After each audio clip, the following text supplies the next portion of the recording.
Hello there, it's me, Brian of London, in my forest.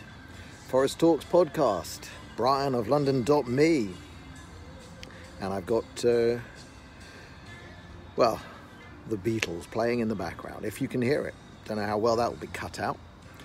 And we're still in the aftermath of this Covington students, the Catholic students, fallout. All started, or at least kicked off, by this Native American, Native Indian, Indian American, Indigenous American, whatever you want to call him, Nathan Phillips. Now, I don't think he intended to kick off a storm as big as the one he got. Maybe he wanted a small Twitter fight, raise himself a few $1,000s on it. But what he kicked off was massive. But it also appears that it was kicked off by this group called the Hebrew Israelites, who are a black group in America, who the Southern Poverty Law Center, who I don't like at all, regard as a hate group. And for them to call out black people is something unusual. So what exactly is the beef of the Hebrew Israelites? As best I can tell, they advocate a view that the real Jews are all blacks. And this lets me explain how I get to call myself an indigenous Jew and what is the concept of indigenous Judaism. And I really came into this whole argument from my good friend Ryan Bellerose, who is a Métis. That's his tribe. He's from the Métis tribe. Now, the Métis area is kind of in Canada today, but he is an indigenous American. It's from the continent of America. He's a native people. First Nation, actually, is what they say in Canada. But he explains better than anybody else I've ever known the whole concept of who are indigenous and what it is to be an indigenous person. And Jews in Israel fit the bill 100%. Whether we are black, whether we are brown, whether we are white, pink, green, red, blue, doesn't matter. Color and skin and DNA is just one component. He always describes indigenous identity as five points on a hand. Land is absolutely key to indigenous identity. And land, the whole twist and the whole reason why Europe is going through this kind of upheaval over whether it's okay to be a nationalist is because what they've done is, now America did this first, actually. America is the first real modern nation built, well, not first. America is built on a non-land race link identity. The American identity is rooted in your Constitution. So you can come to America and be American. That was the idea.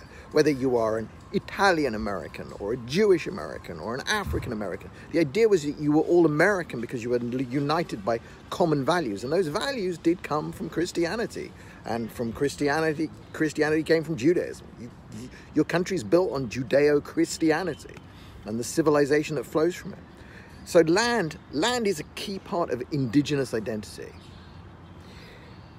We have that in Israel. We have a strong ties to the land. Everything we do in Judaism, there's a geographic component. We've been talking about Jerusalem since we started. The next one after land, and this is not actually in an order of precedence, okay? DNA. There is a DNA component oftentimes to indigenous identity, but it's not the only one. That's the point. It's one of five. So we've got land, DNA. Then you have culture. Culture can be learned. This is how you bring your kids up. This is the traditions and the ceremonies that you pass on from generation to generation. Your learned books. The Torah is our culture and our tradition. Land, DNA, culture. Now, the other one that's deeply and closely tied to that is language. We have an indigenous language, which is Hebrew. It's an Aramaic language. You can go and learn all you can see the roots of it, how it developed and how Arabic is related, and it doesn't matter. We own Hebrew. And when Jews came to be able to be in the position to rebuild a modern state, fortunately, the Jews who reformed this state on the land of Israel that was always our land chose Hebrew. It was a controversial choice. But by reforming our nation as a modern nation to speak a modern Hebrew language, which is so closely tied to the language of the Torah, when my kids who are fluent in Hebrew obviously look at at a picture of the Dead Sea Scrolls, they can read every word. You know that it's an unfamiliar sort of style of language, but the language is the same. The Hebrew is the same. We are speaking ancient biblical Hebrew. Obviously, we've got lots of new words, machshev, we can say computer, but these are all sort of created within the concept of a language. And that language ties us Jews together because it's the language of prayer that we used in exile for 1,000 years, for multi-thousand years, for 2,000 years since we were kicked out by the Romans. So that language didn't die, but it wasn't a conversational language till we brought it back. So land, DNA or blood, culture and language together. The fifth one is spirituality. And the spirituality of Judaism is obvious. It's the underlying spirituality of Christianity too. So, but again, these are 5 elements of indigenous identity. It doesn't mean that every indigenous person has all 5, or they'll be up and down in a continuum. But to call yourselves or to think that you are an indigenous peoples, you have to have some connection to your land. You have to have a language that you fought to keep alive. And that's why one of the first things that a colonizer will do when trying to crush an indigenous people is to forbid the language. You see this all over the place. You've seen this throughout history. Ban the language. Ban people from speaking Celtic or Welsh or... This is an act of colonization. Why does most of the Middle East speak Arabic when they had indigenous languages before then? Because Arabic was imposed upon them as the conquering culture. Retaking Hebrew back here, we could have reformed Israel and chosen Arabic. It would have been a lingua franca of more of the people, some of the people here, especially the Jews who fled Arab lands. But we didn't, because decolonization meant we have to pick Hebrew as our language. And that's the only language that matters. So the black Hebrews, Israelites in America, complete fraud and phony. There are black Jews. We brought many of them from Ethiopia to here. And there are black Jews, there are brown Jews. The blood, the component of blood that makes up an indigenous identity is just one component. It's important.